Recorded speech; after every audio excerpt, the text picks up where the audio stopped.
Today I want to talk to you about children because yesterday we talked about the Muladhara part. Now why we are not so collective as we should have been, much more collective. There has been conditioning on us from our very childhood, if you see. In the Western lives, we are shut in our houses, we don't have relationships with others, we are kept extremely protected in childhood. I think the parents have the fear in this country that we lose our children because they get lost. After they start getting their doles, most of the children leave their parents and go away. Parents are left high and dry. They feel that our children will leave us at the slightest pretext. So they teach them not to talk to anyone, to be away from everyone, and cuddle their own children all the time, look after their own children, and they can't see a child talking to another lady. They feel jealous. And they feel that the child may be lost because they think they cannot give adequate love.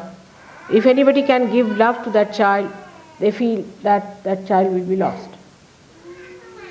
And the child also becomes such a individualistic child that it takes liking to a very particular type of a person. And then after some time, that person starts overpowering that child and the parents lose the child. It's a very sick society in that manner. As far as the children are concerned, it's a sick society. It doesn't know how to bring up their children. Just the opposite is in India. Just the opposite. I think that's one of the reasons why Indians become collective very fast. Is that in childhood, when we are little children, or people have children, it's regarded bad manners to take your own child in the presence of others. Absolutely bad manners. Say now I had my daughter, and when I went to my in-laws, we couldn't take the child in my lap, you see, except for the milk also, which I was nursing the baby. So they had to say that now you better nurse. Time is there. I would never demand that give me the child, I'll take away. Never. It's regarded bad manners. And now I see why it was that. It was bad manners to take the child in the presence of others, in your lap, to say this is my child. It was regarded as something very crude and ill-mannered, and as if we are not from good family, that we don't know how to behave before others. And even to say that this is my child was not permitted. I would say that this is your child, to introduce, this is your child. It's something surprising. Now I'm realizing it, why it was so in that society of ours. We are not supposed to say this is my own child. If you go anywhere, who's that? That's your child. Even the house, we would not say this is my house to anyone. Will you come to your house, please? The whole, you see, the cultural background gives us that collectivity. Now, I have told this before also, why people are so sex-oriented. I mean, they are so sensitive to the touch of another person. Anybody who touches them, they get a funny feeling. The reason is other sensations are not developed within you. That is also because you always cuddle your own child. Child only knows the mother or the father. All the time its child is with you. As a result of that, what happens? The child never feels the other sublime relationships with others. Anybody who is the other is an identity which is something different. And when you grow up, then you suddenly touch somebody, then you cannot feel those sublime things. When you are innocent, when you are a child, I mean, we never slept with our parents. It's a very common thing in India that now supposing if I am in the house, my daughters will give their children to sleep with me or with my husband, with brothers, with if my brothers are there or their brothers are there, then they would give their children to sleep with them, not with themselves. The psychological reason was that perhaps they understood it, because it's a very traditional country, so they have understood it, that the psychological reason behind this was that the child gets used to another man, another woman, at that sublime situation, at that sublime consciousness when they are innocent. So the relationship of innocence is developed. Nobody feels anything funny if somebody touches you or does anything. This is the reason if you see a man touches a little boy, he gets funny sensation, the boy gets a funny sensation. It's absurd, because you must believe in the principle of collectivity. Now, I have seen that people cuddle their children too much in this country. And that's a very wrong thing to do all the time. Carry the child on your lap, carry the child on your, this thing is too much. If you overdo it, you will find the same children will hate you. Because in childhood they develop a sensation that they are overdoing the things, you see, and they cannot express it. Allow the child to play as much as they like. Take the child whenever it is necessary. Let others take the child, not you. We have such a big community of Sahajogis here. But what I find, the mothers are carrying the child all the time, or the father is carrying the child. No, give it to other people. Let the children be with other people, sleep with other people, enjoy others' love, and don't have fears. They'll love you much more. And that's how I think we first of all built in them a kind of a stigma, a kind of a funny feeling that develops later on into these perverted relationships. That they feel to be with some another person is something bad. All these things can be given to children in a very easy way if you try it in childhood. Another thing is that I find, like in my husband's office, I was surprised. Everybody is called by name, like there's a deputy of CP, he's called Tom. Even a driver will call him a Tom. But see, we are very particular. I mean, my husband especially is very particular. He even call his driver by his name, Mr. So they dare not misbehave. The relationships must be established in childhood. Like I've seen people calling Gavin, little children calling him Gavin. I mean, we would never call like that. Or even if you have seen my grandchildren, they'll say Gavin uncle, at the most. It comes to more formal relationship, they'll say Mr. Brown. But they won't call Gavin. That's not done. Auntie, uncle. A relationship has to be established. It's not only your father and mother are important, but you snatch your children, I have seen, from others. You want to hold on to your children and just grab them all the time. That's why they run away from. Overdoing it. There's no need. Children are very independent. They can look after themselves. They can manage themselves. And just to keep them pleased, you take them to shops, make them buy things, get things, and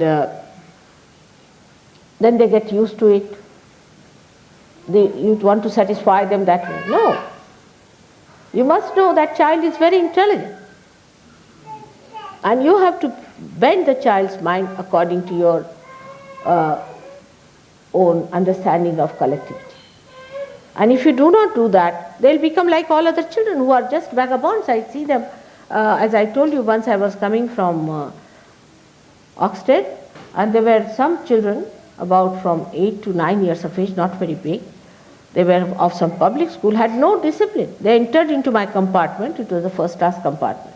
And they had some sort of sharp things with them, some knives maybe or some razors. They started rip opening all the seats for nothing at all. And they didn't do anything to me, of course. And I was quite worried. I said, why are you doing this? So they said, shut up. So I got up, went to another compartment, and they said there are some 2 boys who are traveling with them. They were smoking, sitting down nicely on the other side. So I went and told them these boys are doing like this. So they came back, they slapped them nicely, slapped them, hit them. They didn't even cry, nothing of the kind, and pushed them back into their places. And then next station came in, the station master came and he was saying, now what to do now? You must learn to discipline your children from now. Why can't they sit in the program quietly? What's the problem with them? From the very beginning, they must be made to feel the vibration. They must be made to sit with other people.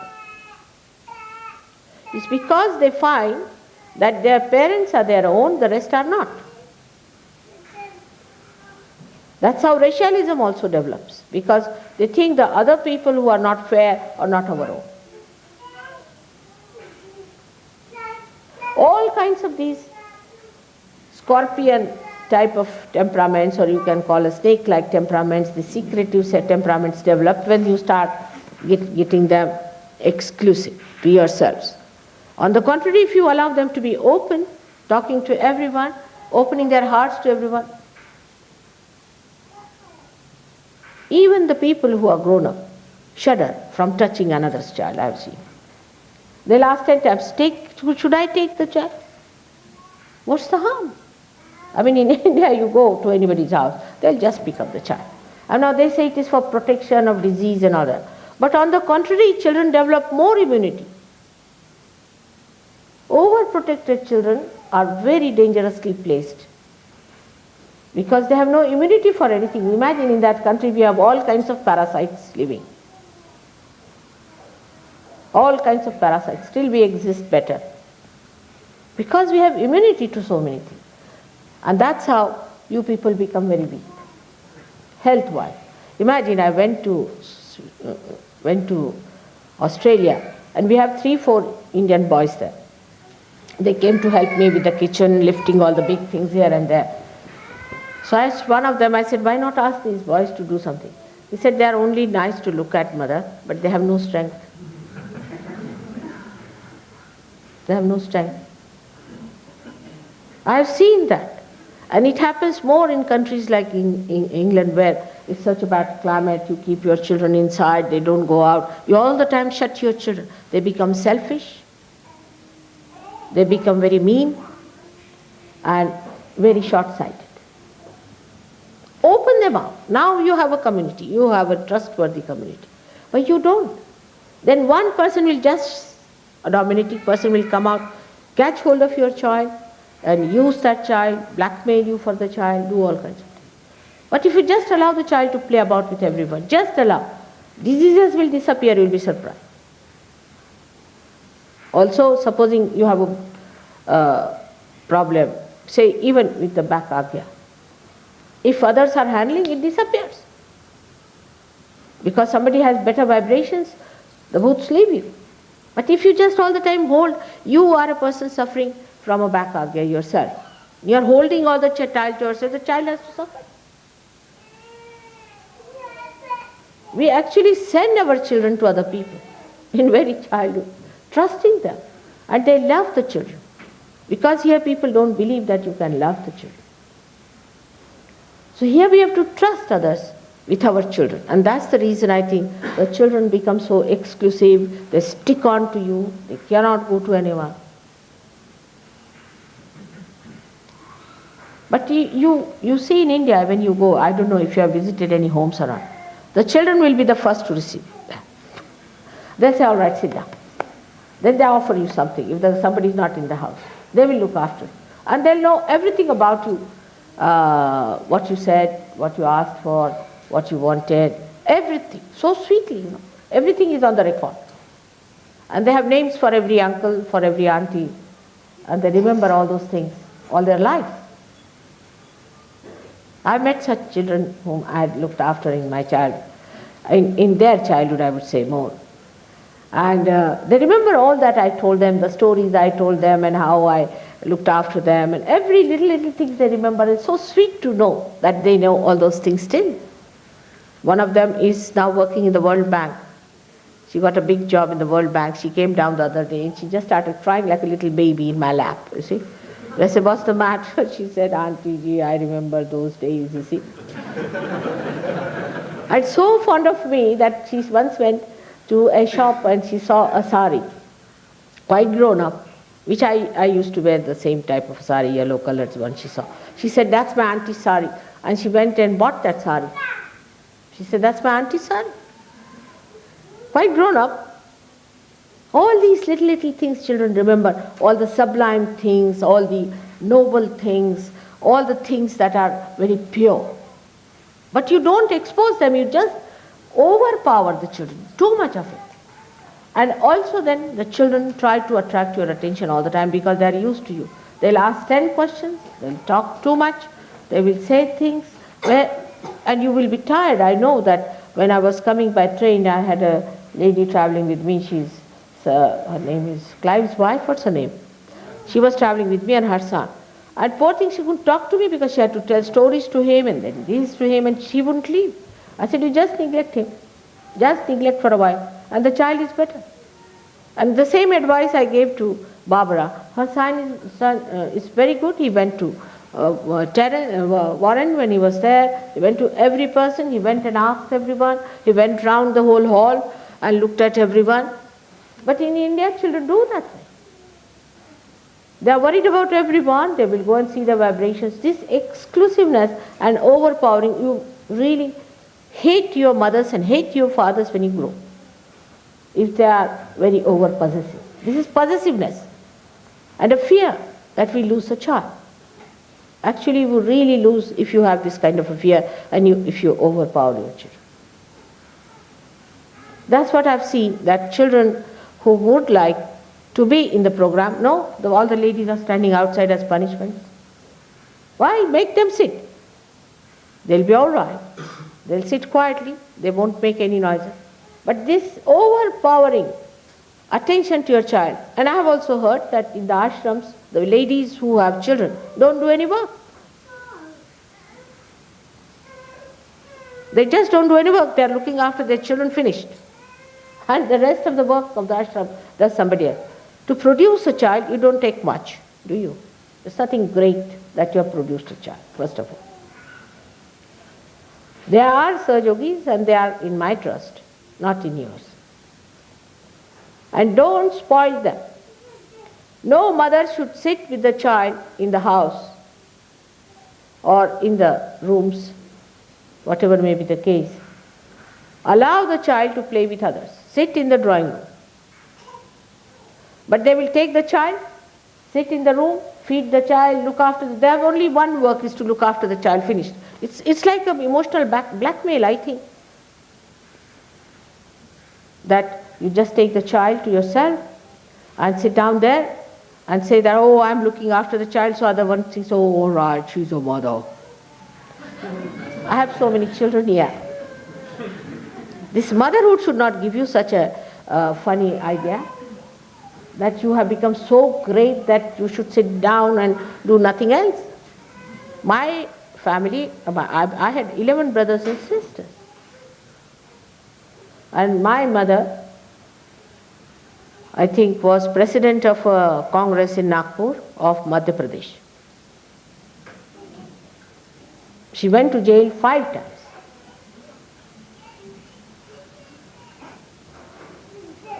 And a very correct woman.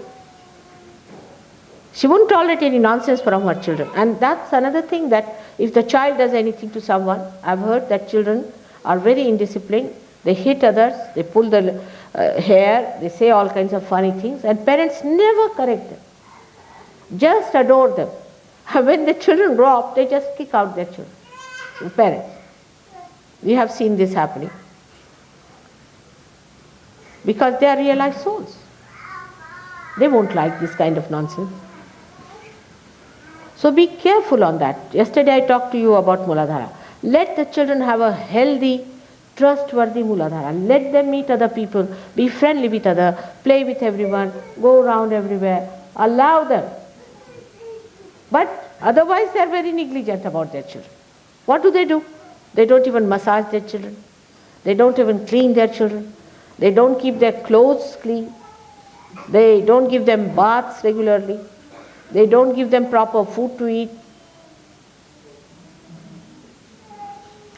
This is one point we have to see, that our children should be made collective and very strong in their Muladhara from very childhood.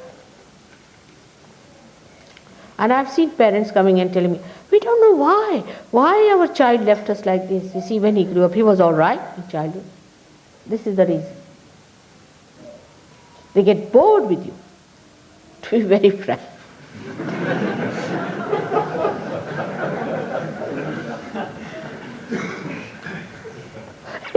That's the only answer. Suddenly, you see, my son left me. Suddenly. Why? He was all right till yesterday. He must have been fed up now. Run away from this place. So they must have their own friends and they must go round, and it's really, comparatively if you see, the children have no wisdom of their own because the parents are so overpowering. They don't allow children to grow in proper way, to understand anybody else.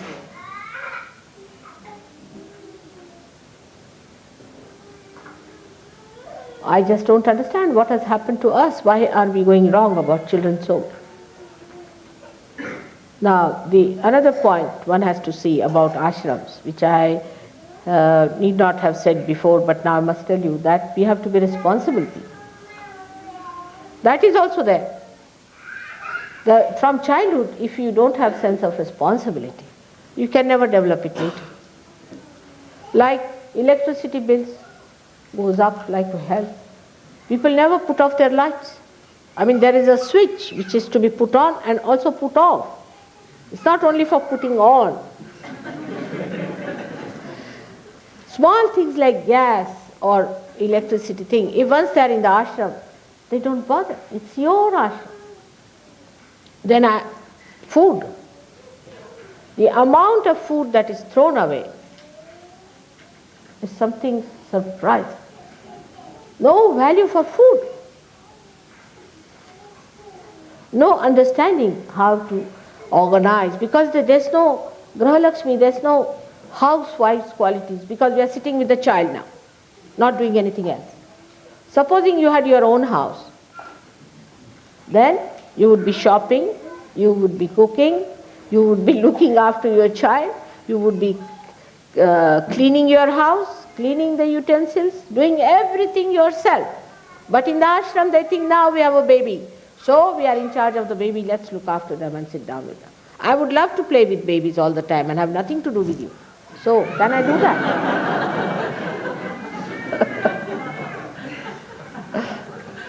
Can I do that? I cannot.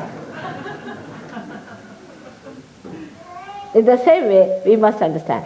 Now, we should not waste food. There are many people in this world who are starving. We have no business to waste food at all. I mean, on this, you'll be surprised that even the richest of richest in India would not leave anything in the plate. Richest of richest. And Gandhiji, in his ashram we were, even Maulana Azad and Jawaharlal Nehru had to clean their own plates, you see. So they should not take more. If they take more, they should not leave anything in such a manner that others cannot eat.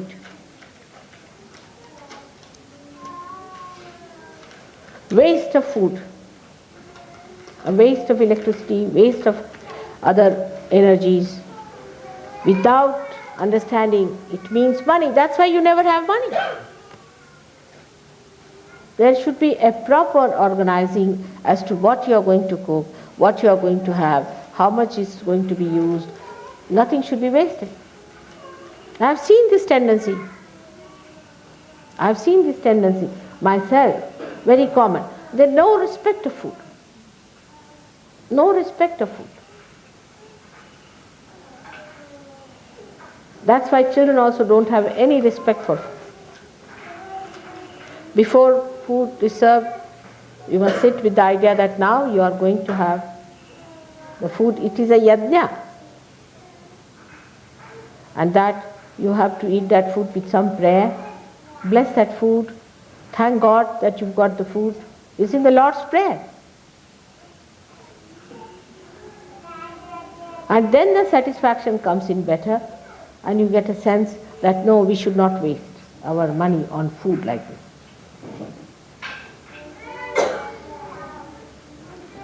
There are so many other things one has to know about children, that you must know about their vibrations.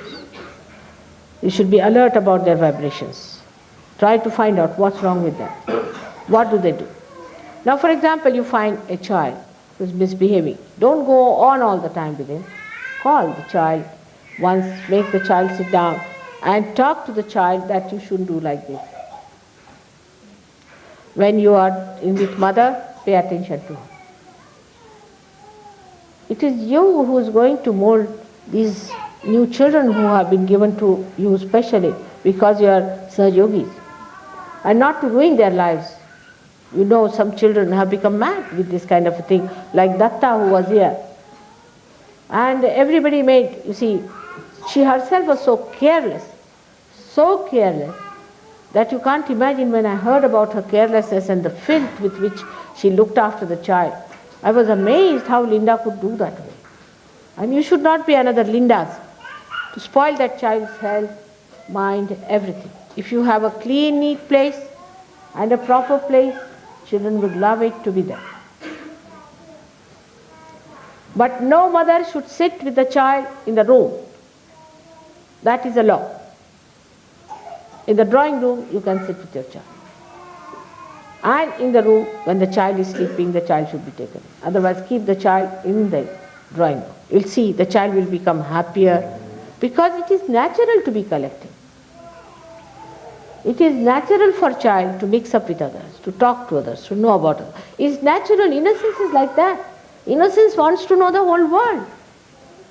That's the time, if you don't allow the child to know, then he becomes perverted. He has problems. So give them a better life, better situation, better education, better discipline, because you are equipped. Don't give them what you had. This is real love. Otherwise, it's possessiveness. I wanted to talk about this because yesterday I talked to you about Muladhara, and I have been seeing and noticing what's happening to your children. And I find the amount of discipline they have is coming from you. How far you are disciplined. And by doing this, you play into their hands. They know that they can curb you the way you like. They know that you are depending on them. You can't exist without them. They have this idea. So they don't listen to you. But if they know that they will lose the love if you don't behave, they will be all right. They are very intelligent. So you must play your cards all right and see that your children brought to proper line of understanding, because they are different children, special children given to you as a trust. They are not your children, they are my children. So too much of huddling and hugging and this and that is not necessary.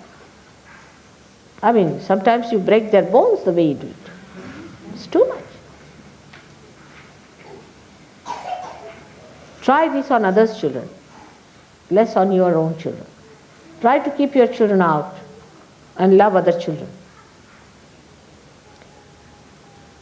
I don't know what kind of psychology you people read, but it's a simple, straightforward thing. We must understand, as we are Sahayogis, that children have to be collectivity. Otherwise, I have to again break my head with them for being collective. They should be naturally collective. All right, Gavin, let's have the puja.